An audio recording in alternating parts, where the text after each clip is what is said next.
What is up, guys? Today we are going to be talking about Rio de Janeiro and what you need to know for your next trip there. Let's take a look.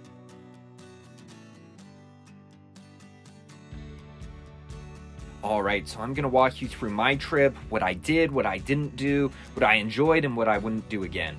So I planned this trip out with my friend Tyler from high school. We've known each other for almost 10 years, and we've always wanted to go somewhere.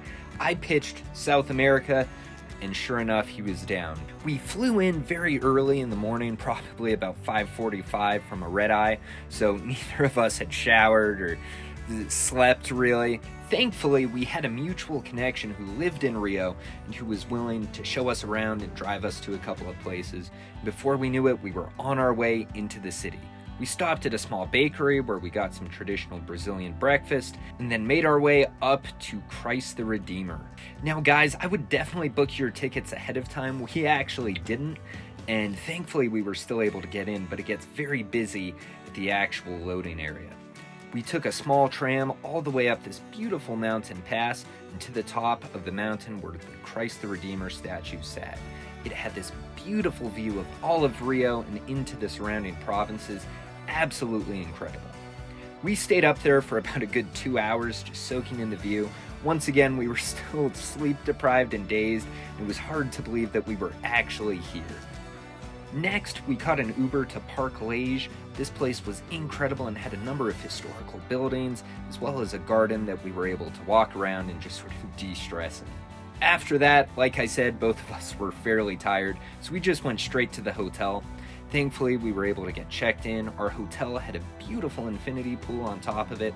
I'll link the hotel in the description, but honestly, any hotel in the Copacabana area, you're going to be having a great time at. We stayed up there and hung out at the pool and watched the sunset over the Copacabana. It was an incredible experience and it was such a nice break from all the excitement that we'd had. Afterwards, we got picked up by our friend and his family and driven to the Botafogo area to have some traditional Brazilian food. The meal was incredible and it was pretty affordable as well. I'll link the mall in the description if you guys want to check it out. But once again, if you're in Rio, any of these restaurants are going to be fantastic. Brazilian food is hard to beat. Our friend drove us into downtown Rio. Now, I wouldn't suggest being there at night by yourself, but thankfully we had a trusted guide and somebody who knew the area. And that was it for day one. It was action-packed, but so awesome, and I will never forget it.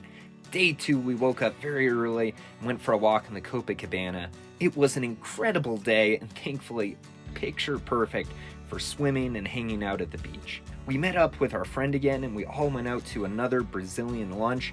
Guys, once again, this food was absolutely incredible. I'm not a food guy, but man, was I blown away. From there, we took a short Uber to the foot of Sugarloaf Mountain. Once again, I would buy your tickets online because if you try to buy them at the site, you're gonna have to wait a while. Thankfully, we were able to get right in and went right up the tram to the top of the hill.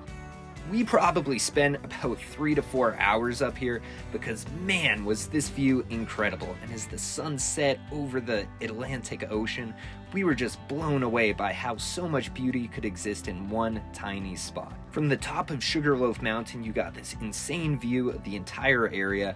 We just stayed up there for, like I said, hours just soaking this in and realizing, man, we came all the way from high school to Rio. Is this real life? Once the sun set, we pretty quickly went and got some food and went back to the hotel. And just like that, guys, we were gone.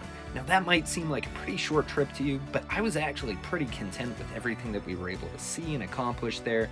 It was so helpful having a local who we knew, who could guide us around the area, and it just made the entire trip so much more memorable.